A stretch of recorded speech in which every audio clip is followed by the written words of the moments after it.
ఆనాటి ప్రబుద్ధుడు మాజీ ముఖ్యమంత్రి కల్వకుంట్ల చంద్రశేఖరరావు గారు వాసాలమర్రి అని ఒక విలేజ్ ని దత్తత తీసుకున్నాడు నల్లగొండ జిల్లాలో. అది ఎక్కడ ఉంటదంటే ఆయన ఫామ్ హౌస్ కి పక్కనే ఉంటది.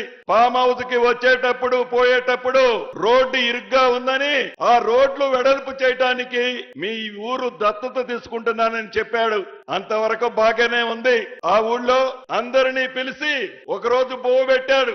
ఆయన కూడా బువ్వకు తినే దాంట్లో కూర్చున్నాడు.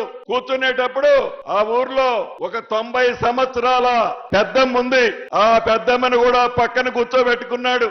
అవ్వా నీకేం కావాలా అంది. నువ్వు ఏమి ఇవ్వగలుగుతావయ్యా అన్నాడు. నువ్వు ఏది అడిగితే అది ఇస్తాను పోయి అన్నాడు అతను. ఇల్లు కావాలయ్యా, మీరు రోడ్డు వైడం చేసేటప్పుడు నాకు ఇల్లు పోయిందని చెప్పింది, కానీ ఇల్లు ఇస్తానని చెప్పి ఒకే కాదు ఆ ఊళ్ళో ఒక్క ఇల్లు కూడా ఇలా ముఖ్యమంత్రిగా దత్తత తీసుకున్న గ్రామం. గౌరవ ముఖ్యమంత్రి గారు ఆ పక్కనే ఒక బహిరంగ సభ పెట్టినప్పుడు అక్కడ కొంతమంది వచ్చి అడిగారు, అయ్యా ఆనాటి ముఖ్యమంత్రి దత్తత తీసుకొని మాకు ఇల్లు ఇస్తానన్నాడు, రోడ్లు వేస్తానన్నాడు, ఒక్క రూపాయి కానీ ఒక్క ఇల్లు కానీ ఇయ్యలేదయ్యా, నువ్వు కూడా అంతే చేస్తావా అని ముఖ్యమంత్రి గారిని ఒక పెద్దయ్య వచ్చి అడిగాడు. ముఖ్యమంత్రి గారు నవ్వుతూ నేనే పక్కనున్న భుజం తట్టి ఈ 2-3 రోజుల్లో ఈ మంత్రి గారు వస్తాడు, మీ అందరికీ ఆ ముఖ్యమంత్రి ఏదైతే మాటలు ఇచ్చి వదిలేశాడో ఈ ముఖ్యమంత్రి ప్రతినిధిగా మా మంత్రి గారు వస్తాడు, మీ అన్ని కోరికలు నెరవేరుస్తాడని చెప్పాడు.